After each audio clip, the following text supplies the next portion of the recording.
In this tutorial in CyberLink PowerDirector, we'd like to show you a way in which you can add fonts that you may not expect when you want to add to your font library accessible to PowerDirector and truly any Windows application.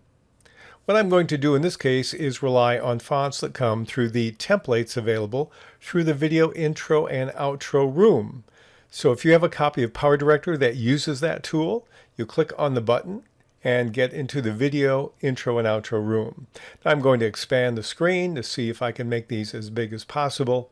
It doesn't really matter what I'm going to click on, just one that I think may have a font I don't already have.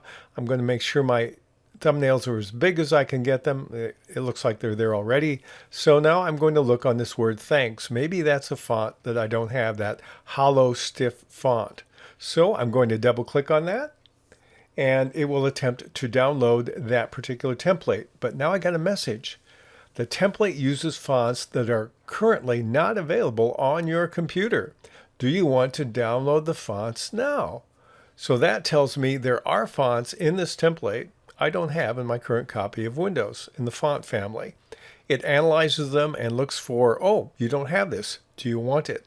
And it will make it available. So then I click on that, on the yes.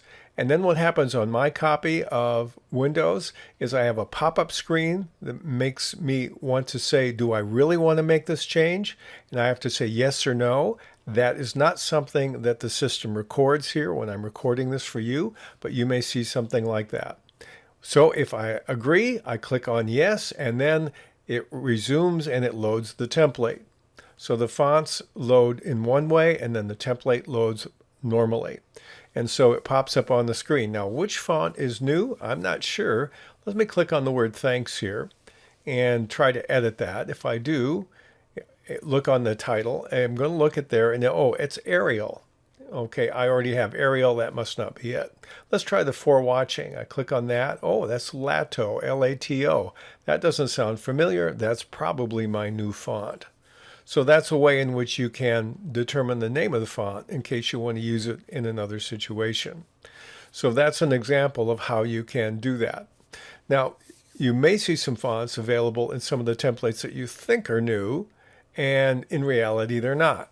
Let's see what happens in that case. I'll scroll to some other one here. Let's say I click on, let's see which one will I pick. Let's take this happy birthday one here. Maybe I don't have that font for happy birthday. I click on it and it just downloads the template. It doesn't stop and say, oh, I have new fonts for you. If you delete a font in your Windows system that is already on one of the templates, it will revert to a different kind of font. It will substitute the font for something else. If you make edits after you do this, you may have some incongruities. That's an interesting bonus that you might enjoy.